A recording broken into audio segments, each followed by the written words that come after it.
Quality study अकॅडमीमध्ये तुमच्या सर्वांचं स्वागत आहे विद्यार्थी मित्रांनो. आज आपण 29 आणि 30 मेचे चालू घडामोडीचे प्रश्न पाहणार आहोत. हे प्रश्न UPSC, MPSC व इतर सर्व परीक्षांसाठी अत्यंत उपयोगाचे आहेत. या सिरीजमध्ये विद्यार्थी मित्रांनो आपण एक्झाम पॉईंट ऑफ एक महत्त्वाचा टॉपिक पाहतो. तर आजचा आपला महत्त्वाचा टॉपिक आहे मे मधले महत्त्वाचे दिवस. आणि विद्यार्थी मित्रांनो अत्यंत महत्त्वाचे हे दिवस आहेत आणि येणाऱ्या एक्झाममध्ये याबद्दल प्रश्न असू शकतो. आणि एक एक प्रश्न खूप अत्यंत महत्त्वाचे आहे, कारण की हे प्रश्न जे पण महत्त्वाचे असतात त्याच्या एक आपण सखोल विश्लेषण या सिरीजच्या माध्यमातून करतो. चला आता विद्यार्थी मित्रांनो 29 आणि 30 मेचे चालू घडामोडीचे प्रश्न पाहूया. तर काल विचारला गेला प्रश्न, मे 2026 मध्ये रांची येथे झालेले फेडरेशन कप स्पर्धेत 100 मीटर शर्यत 10.09 सेकंदात वेळ नोंदवून भारताचा सर्वात वेगवान धावपटू कोण बनलेला आहे? तर तो आहे विद्यार्थी मित्रांनो गुरविंदरवीर सिंग. तर पर्याय क्रमांक 4 आपला योग्य उत्तर आहे. त्यानंतर आजचे प्रश्न, जल व्यवस्थापनासाठी देशातली पहिला पाण्याचा सातबारा कोणत्या राज्यात विकसित करण्याचे नियोजन सुरू आहे? तर विद्यार्थी मित्रांनो तो राज्य आपला महाराष्ट्र राज्य आहे. तर पर्याय क्रमांक 3 आपला योग्य उत्तर आहे. आता आपण याबद्दल महत्त्वाची माहिती पाहूया. पाण्याचा सातबारा देशातला पहिला प्रयोग कोणत्या राज्यात होणार आहे? महाराष्ट्र आपल्या राज्यात. उद्देश अचूक जल व्यवस्थापन, वॉटर मॅनेजमेंट आणि पाण्याचा अपव्यय रोखणे. स्वरूप जमिनीच्या सातबाराप्रमाणे गावनिहाय विहिरी, तलाव, बंधारे आणि भूजलसाठीचा वॉटर ऑडिट करणे. पायलट प्रोजेक्ट सुरुवातील राज्यातील एका गावात आणि एका नगर परिषद प्रायोगिक तत्वावर अंमलबजावणी होणार आहे. मान असा उपक्रम राबवणारा महाराष्ट्र हा देशातला पहिला राज्य ठरेल. तर विद्यार्थी मित्रांनो अत्यंत महत्त्वाची बाब आहे आणि येणाऱ्या एक्झाममध्ये याबद्दल प्रश्न अपेक्षित आहे. तर ही माहिती तुम्ही नोट डाऊन करून ठेवा. त्यानंतर पुढला प्रश्न, समान नागरी संहिता विधेयक मंजूर करणारा आसाम हे देशातलं कितवं राज्य आहे? तर विद्यार्थी मित्रांनो आसाम भारताचं तिसरा राज्य आहे. तर पर्याय क्रमांक 3 आपलं योग्य उत्तर आहे. पहिला राज्य कोण होतं विद्यार्थी मित्रांनो? उत्तराखंड. सेकंड गुजरात आणि तिसरा आता कोणता आहे? तर आसाम आहे. आता आपण याबद्दल महत्त्वाची माहिती पाहूया. आसाम विधानसभेत समान नागरी संहिता विधेयक मंजूर केलेलं आहे. उत्तराखंड आणि गुजरातनंतर असा कायदा मंजूर करणारं आसाम देशातलं तिसरं राज्य ठरलेलं आहे. आणि एक महत्त्वाची बाब, ईशान्य भारताचं पहिलं राज्य. तर तुम्हाला प्रश्न असा फिरून पण येऊ शकते की ईशान्य भारताचं हे कितवं राज्य आहे? तर विद्यार्थी मित्रांनो ईशान्य भारताचं पहिलं राज्य आहे. विधेयकाची प्रमुख तरतुदी पाहूया. बहुपत्नीत्वाला बंदी, सर्व धर्मासाठी बहुपत्नीत्व, एकापेक्षा जास्त विवाह पूर्णपणे बेकायदेशीर ठरणार आले असून यासाठी गुन्ह्यासाठी 7 वर्षापर्यंत शिक्षेची तरतूद करण्यात आलेली आहे. कायदेशीर वय विवाहासाठी मुलांचे वय 21 वर्ष आणि मुलींचे वय 18 वर्ष निश्चित करण्यात आलेले आहे. लिव्ह इन रिलेशनशिप, लिव्ह इनमध्ये राहणाऱ्या जोडप्यांना सरकार नियुक्ती निबंधाकडे अधिकृत नोंदणी करणं बंधनकारक आहे. मुलाचे अधिकार, लिव्ह इन संबंधातून जन्मलेल्या मुलांना पालकांच्या मालमत्तेच्या कायदेशीर वारस हक्क मिळेल. नोंदणी, सर्व विवाह घटस्फोटाचे 60 दिवसाच्या आत नोंदणी करणं अनिवार्य करण्यात आलेले आहे. त्यानंतर पुढला प्रश्न, पहिलं स्वय गणना करणारं मुठ हे गाव कोणत्या जिल्ह्यात आहे? तर विद्यार्थी मित्रांनो हे सिंधुदुर्ग जिल्ह्यात आहे. तर पर्याय क्रमांक 3 आपलं योग्य उत्तर आहे. स्वय गणना म्हणजे सेल्फ इन्युमरेशन करणारा मुठगाव कोणत्या जिल्ह्यात आहे? सिंधुदुर्ग जिल्ह्यात. तालुका कोणता? वेंगुर्ला. मान 2027च्या जनगणनेअंतर्गत डिजिटल पद्धतीनं 100% स्वय गणना करणारं हे महाराष्ट्राचं पहिलं गाव ठरलं आहे. लोकसंख्या और कुटुंबे, या गावात एकूण 36 घर, 43 कुटुंबे आणि 144 लोक आहेत. वैशिष्ट्य, गावकऱ्यांनी प्रशासकीय अहवालाला प्रतिसाद देत अवघ्या काही दिवसात मोबाईल आणि डिजिटल प्रणालीद्वारे आपली माहिती अचूक नोंदवून हा विक्रम केलेला आहे. तर विद्यार्थी मित्रांनो, सोय गणना करणारा हे पहिलं गाव आहे. त्यानंतर पुढला प्रश्न, कोकण रेल्वेतील सावंतवाडी रेल्वे स्टेशनचे नाव बदलून आता नवीन नाव काय करण्यात आलेले आहे? तर विद्यार्थी मित्रांनो, हे नाव आहे लोकमान्य मधु दंडवते रेल्वे टर्मिनल, म्हणजे पर्याय क्रमांक 2 आपलं योग्य उत्तर आहे. सावंतवाडी रेल्वे स्टेशनचे नाव आता लोकमान्य मधु दंडवते रेल्वे टर्मिनल. स्थापना 19 जुलै 1990 कोकण रेल्वे कॉर्पोरेशनद्वारा. सुरुवात रोहा रेल्वे स्थानक महाराष्ट्र. शेवट ठोकूर रेल्वे स्थानक मंगळूर कर्नाटक येथे. एकूण लांबी किती आहे कोकण रेल्वे स्टेशन कोकणची? 741 आणि महाराष्ट्रात किती लांबी आहे तर 381. एवढं लक्षात ठेवा विद्यार्थी मित्रांनो. कोणत्या राज्यातून जाते महाराष्ट्र कोकण रेल्वे? महाराष्ट्र, गोवा, कर्नाटक आणि केरळ. एकूण स्थानके किती आहेत? 68 एवढे आहेत. महाराष्ट्रात किती आहेत तर 34 आहेत. आणि एकूण बोगदे किती आहेत? 91 एकूण बोगदे आहेत. सर्वात लांब बोगदा करबुडे बोगदा रत्नागिरी 6.5 किलोमीटर एवढा. प्रकल्प राष्ट्राला समर्पित 1 मे 1998 तत्कालीन प्रधानमंत्री अटल बिहारी वाजपेयी यांच्या हस्ते हा राष्ट्राला समर्पित करण्यात आलेला होता. पहिली ट्रेन पूर्ण ट्रॅकवर 26 जानेवारी 1958 रोजी धावली. तर विद्यार्थी मित्रांनो, अत्यंत महत्त्वाचा प्रोजेक्ट आहे हा.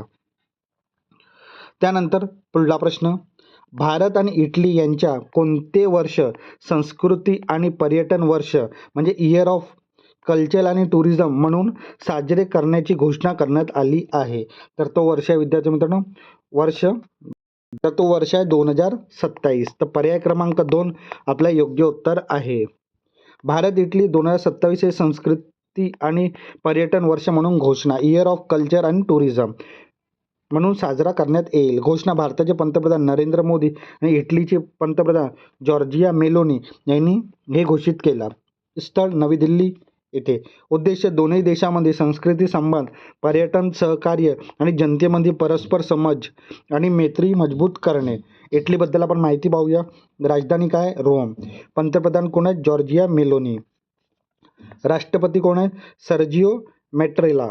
आणि संस्कृती जगप्रसिद्ध रोमन साम्राज्याचा वारसा आणि रेनेसान्स कला, फॅशन, फुटबॉल आणि पाककलेला प्रोत्साहन देणे. त्यानंतर पुढला प्रश्न, महाराष्ट्रातील पहिले पाण्याखालील म्हणजे अंडर वॉटर संग्रहालय सिंधुदुर्ग जिल्ह्यात कोणत्या समुद्र किनाऱ्याजवळ विकसित केलं जात आहे? तर तो किनारा विद्यार्थी मित्रांनो निवती समुद्र किनारा. तर पर्याय क्रमांक 3 आपला योग्य उत्तर आहे. सिंधुदुर्गची पहिली पाण्याखालचे संग्रहालय. ठिकाण सिंधुदुर्ग जिल्ह्यात प्रसिद्ध निवती समुद्र किनाऱ्याजवळ. महाराष्ट्राचे पहिलं असं संग्रहालय आहे. INS गुलदार हे भारताच्या नौदलातून निवृत्त झालेली युद्धनौका. ही युद्धनौका सिंधुदुर्ग किनाऱ्याजवळ समुद्रात मुद्दाम बुडून आलेली आहे. आता या बुडवलेल्या युद्धनौकेवर पाण्याखाली संग्रहालय विकसित केलं जाणार आहे. नौका नैसर्गिकरित्या प्रभाव भिंत आणि माशा निवासस्थानी रूपांतरित होईल. हे पर्यटकांसाठी स्कुबा डायव्हिंग, पाणबुडी पर्यटन हे प्रमुख आकर्षण बनेल. INS गुलदार बद्दल आपण माहिती पाहूया. INS गुलदार ही ऑफशोर पेट्रोल वेसल होती. भारतीय नौदलात अनेक वर्ष सेवा दिल्यानंतर तिला डिकमिशन निवृत्त करण्यात आले. ती सिंधुदुर्ग समुद्रात बुडवून तिला पर्यटन आणि पर्यावरण संरक्षणासाठी उपयोगात आणले जाणार आहे. त्यानंतर पुढला प्रश्न, भारताचा पहिला भूअंशनिक म्हणजे जिओथर्मल ऊर्जा प्रकल्प कोठे स्थापन करण्यात येत आहे? तर विद्यार्थी मित्रांनो, हे लडाख इथे स्थापन करण्यात येणार आहे. तर पर्याय क्रमांक 4 आपलं योग्य उत्तर आहे. भारताचं पहिलं भूअंशनिक प्रकल्प स्थान पुगावेली पूर्व लडाख येथे. कोणती संस्थाद्वारा? ONGC द्वारा. क्षमता 1 मेगावॉट पायलट प्रोजेक्ट. वैशिष्ट्य भूगर्भातील उष्णतेपासून 24 तास वीज निर्मिती, कार्बनमुक्त ऊर्जा इथे निर्माण होणार आहे. त्यानंतर पुढला प्रश्न, भारताची पहिली राष्ट्रीय AI आणि डिजिटल जल शिखर परिषद कोणत्या शहरात आयोजित केली जाणार आहे? तर विद्यार्थी मित्रांनो, हे बेंगळूर येथे आयोजित करण्यात येणार आहे? तर पर्याय क्रमांक 1 आपलं योग्य उत्तर आहे. पहिली राष्ट्रीय AI आणि डिजिटल जल शिखर परिषद 2026 कुठे आयोजित होणार आहे? बेंगळूर कर्नाटक येथे. आयोजक बेंगळूर पाणी पुरवठा आणि सांडपाणी मंडळ आणि एटेल्स टेक्नोमीडिया या लिमिटेडद्वारा. उद्देश शहरी जल व्यवस्थापनाला कृत्रिम बुद्धिमत्ता, IoT आणि डिजिटल तंत्रज्ञानाचा वापर करून पाणी पुरवठा आणि संवर्धनात अचूकता आणणे. महत्त्व या परिषदेने BWSSB ने डिजिटल जल व्यवस्थापनासाठी पंचसूत्र म्हणजे 5 पंचसूत्र फ्रेमवर्क सादर केला, ज्यामध्ये प्रज्ञा, इंटेलिजन्स, नीती, गव्हर्नन्स, तंत्रज्ञान, टेक्नॉलॉजी, अर्थ, फायनान्स आणि स्थिरता, रिलायन्स याचा समावेश आहे. तर विद्यार्थी मित्रांनो, हे काय आहेत? पंचसूत्र. तर विद्यार्थी मित्रांनो, हे अत्यंत महत्त्वाचा प्रोजेक्ट आहे. पहिली राष्ट्रीय AI आणि डिजिटल जल शिखर परिषद 2026 बद्दल माहिती. त्यानंतर पुढला प्रश्न, पश्चिम बंगालचे पहिली महिला मुख्य निवडणूक अधिकारी कोण बनल्या आहेत? तर ते आहेत विद्यार्थी मित्रांनो IAS ऑफिसर नीलम मीना. तर पर्याय क्रमांक 2 आपला योग्य उत्तर आहे. पश्चिम बंगालची पहिली महिला मुख्य निवडणूक अधिकारी CEO नीलम मीना. त्या 1998 बॅचचे वरिष्ठ IAS अधिकारी आहेत. नियुक्ती मे 2026 मध्ये केंद्रीय निवडणूक आयोगाने त्यांच्या या पदावर नियुक्ती केलेली आहे. बदल त्यांनी मनोज कुमार अग्रवाल यांची जागा घेतली आहे. आता विद्यार्थी मित्रांनो, आपण आपल्या चालू घडामोडीच्या सत्रामध्ये एक्झाम पॉईंट ऑफने एक महत्त्वाचा टॉपिक पाहतो. तर आजचा आपला महत्त्वाचा टॉपिक आहे मे मधले महत्त्वाचे दिवस. तर विद्यार्थी मित्रांनो, अत्यंत महत्त्वाचे दिवस आहेत आणि येणाऱ्या एक्झाममध्ये याबद्दल प्रश्न असू शकतो. 1 मेला आंतरराष्ट्रीय कामगार दिन, 3 मेला आंतरराष्ट्रीय बिबट्या दिन, 3 मेला जागतिक पत्रकार स्वतंत्रता दिन, 4 मेला आंतरराष्ट्रीय अग्निशामक दिवस, 4 मेला कोळसा खाणकाम कामगार दिन, 5 मेला जागतिक हात स्वच्छता दिन आणि 5 मेला जागतिक हास्य दिन, 6 मेला जागतिक अस्थमा दिन मे महिन्याच्या पहिला मंगळवार, 8 मेला जागतिक थॅलेसेमिया दिवस, 10 मेला जागतिक स्थलांतरण पक्षी दिन, 11 मेला आंतरराष्ट्रीय मातृत्व दिन इंटरनॅशनल मदर डे आणि 11 मेला राष्ट्रीय तंत्रज्ञान दिवस नॅशनल टेक्नॉलॉजी डे, 12 मेला आंतरराष्ट्रीय परिचारिका दिन फ्लोरेन्स नाइटिंगेल यांच्या जयंतीनिमित्त, 12 मेलाच आंतरराष्ट्रीय वनस्पती आरोग्य दिन, 15 मेला आंतरराष्ट्रीय कुटुंब दिन, 16 मेला राष्ट्रीय डेंग्यू दिन, 17 मेला जागतिक उच्च रक्तदाब दिन आणि 17 मेला जागतिक दूरसंचार माहिती समाज दिवस, 18 मेला राष्ट्रीय संग्रहालय दिन आणि 18 मेला जागतिक एड्स लस दिन, 20 मेला जागतिक मधमाशी दिन, 21 मेला राष्ट्रीय दहशतवाद विरोधी दिन आणि 21 मेला संवाद आणि विकासासाठी सांस्कृतिक विविधता दिन, 22 मेला आंतरराष्ट्रीय जैवविविधता दिन, 23 मेला जागतिक कासव दिन, 25 मेला जागतिक थायरॉईड दिवस, 28 मेला आंतरराष्ट्रीय महिला आरोग्यासाठी कृती दिन आणि 28 मेला जागतिक भूक दिन, 28 मेला जागतिक मासिक पाळी स्वच्छता दिन, 29 मेला आंतरराष्ट्रीय एव्हरेस्ट दिवस आणि 29 मेला आंतरराष्ट्रीय शांती रक्षक दिन, 30 मेला आंतरराष्ट्रीय बटाटा दिन आणि 31 मेला जागतिक तंबाखू निषेध दिन. तर विद्यार्थी मित्रांनो, हे मे महिन्याचे अत्यंत महत्त्वाचे दिवस आहेत आणि येणाऱ्या एक्झाममध्ये याबद्दल प्रश्न असू शकतो. आता एक प्रश्न क्वेश्चन ऑफ द डे तुमच्यासाठी असतो विद्यार्थी मित्रांनो. तर आजचा प्रश्न तुमच्यासाठी आहे, 2026च्या संसदरत्न पुरस्कारासाठी महाराष्ट्रातील एकूण किती खासदारांची निवड झालेली आहे? विद्यार्थी मित्रांनो, काय प्रश्न विचारण्यात गेला? महाराष्ट्रातील. तर या प्रश्नाचे पर्याय तुमच्या समोर आहेत विद्यार्थी मित्रांनो. इथून अचूक उत्तर कोणतं आहे ते नक्की तुम्ही कमेंट बॉक्समध्ये सांगा. चुकला तरी काही हरकत नाही, येणाऱ्या व्हिडिओमध्ये आपण याबद्दल माहिती पाहणारच आहोत.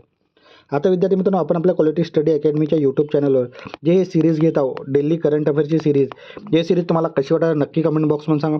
हे सिरीज तुम्हाला आवडत असेल तर नक्की लाईक करा, शेअर करा आणि आपल्या क्वालिटी स्टडी अकॅडमीच्या यूट्यूब चॅनलला सबस्क्राईब करायला विसरू नका. धन्यवाद.